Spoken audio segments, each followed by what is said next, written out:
Upper Echelon is brought to you by Deloitte. For innovative thinking and thorough strategic planning, turn to Deloitte. Niall Carrol is the chief executive of RB Holdings. That stands for Royal Bafokeng, and we'll get into that in a moment.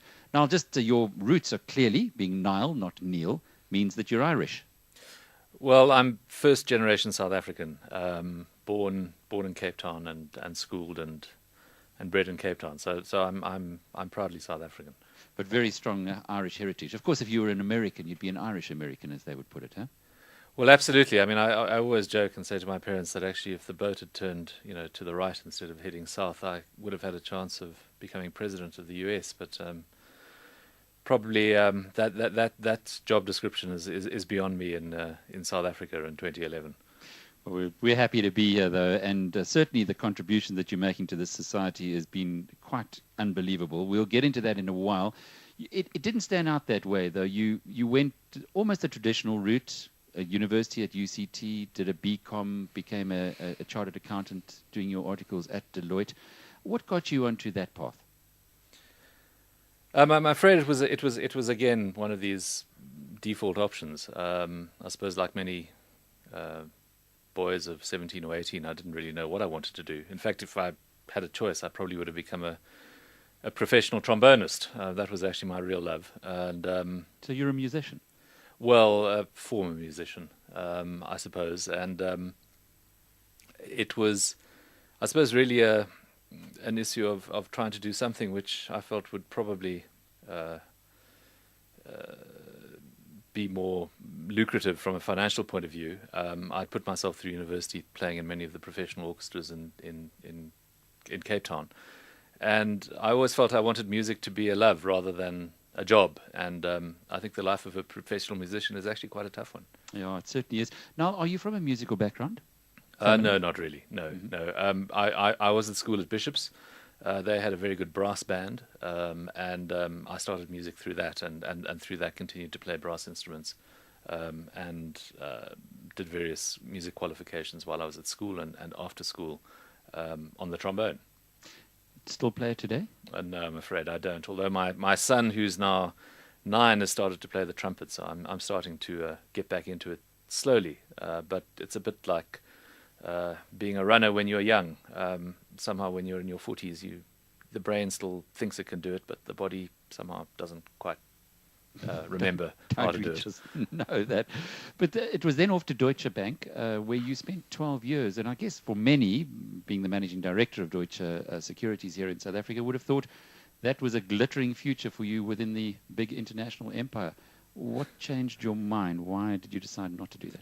Well, I'd actually come up to Johannesburg after I'd finished articles and joined a stockbroking business called Ivor Jones Roy.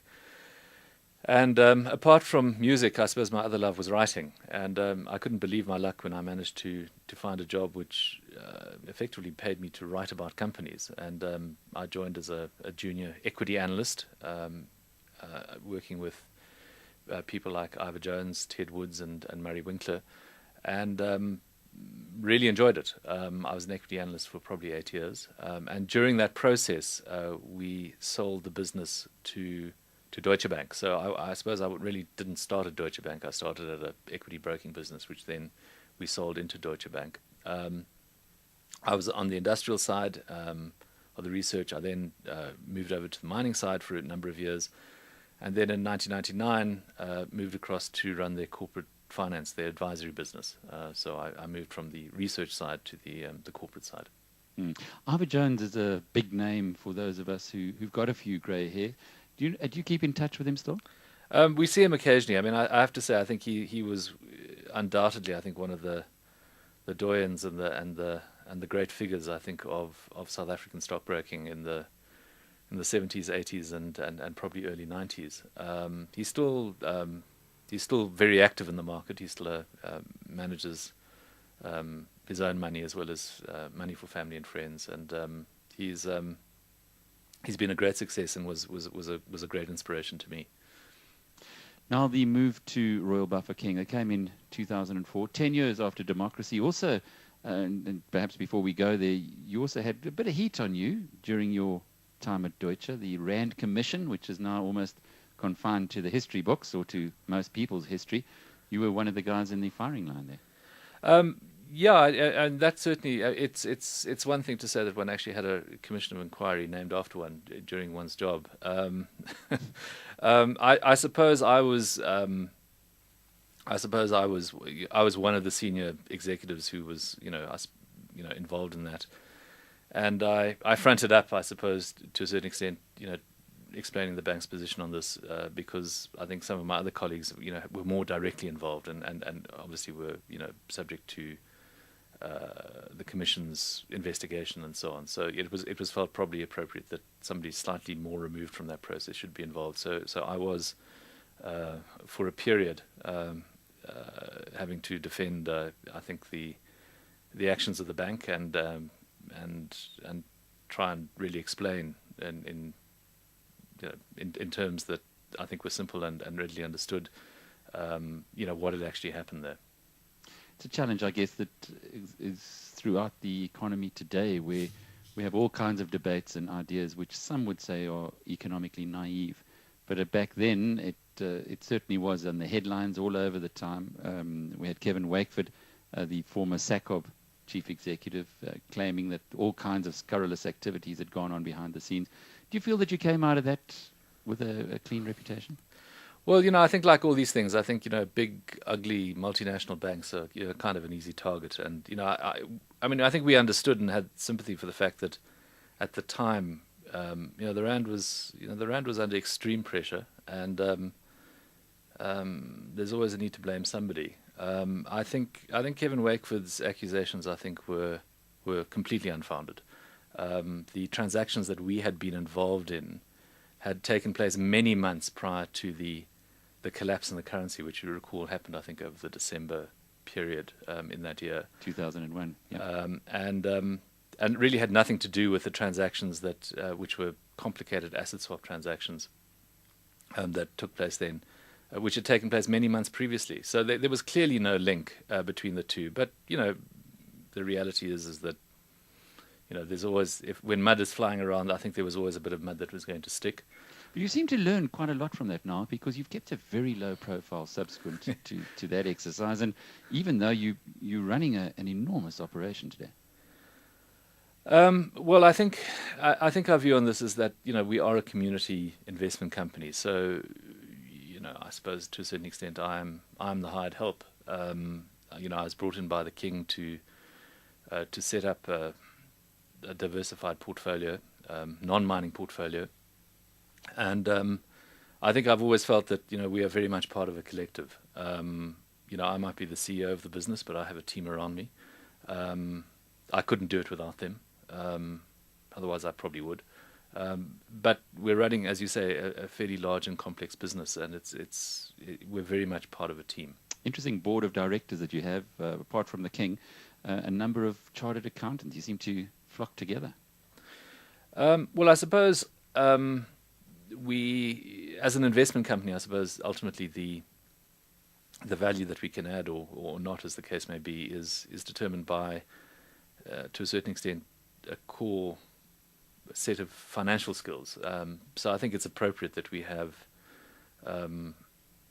relatively strong financial skills on the board. I suppose really to a certain extent, both not only to act as a sounding board for the management team, but also just to ensure that at the end of the year, when we calculate returns and so on, we actually add up the numbers correctly. You're not a typical accountant by any means. In fact, perhaps your Irish blood comes out strongly, because you do not shirk from stating your opinion, and sometimes these opinions are they do concern other people or put a few noses out of joint. Particularly earlier this year, when you expressed the thought that South African miners have been too slow in embracing perhaps true empowerment, and that as a result of this, you're not so surprised to hear that nationalisation is coming onto the agenda. Yeah, I think again, ultimately, I think there needs to be some straight talking on this, and I know I caused a lot of offence among certain of the mining companies, but the fact is, it's absolutely patently clear that the contribution of the mining industry, although it's been massive to South Africa, clearly has been insufficient to ward off I think this poison flower of nationalisation, which is now blooming. And frankly, my comments were not, designed to cause offence, but really as a wake-up call to the industry to say that whatever you think you're doing, it's either the wrong thing or it's not enough, because there are tens of millions of people out in South Africa who feel let down.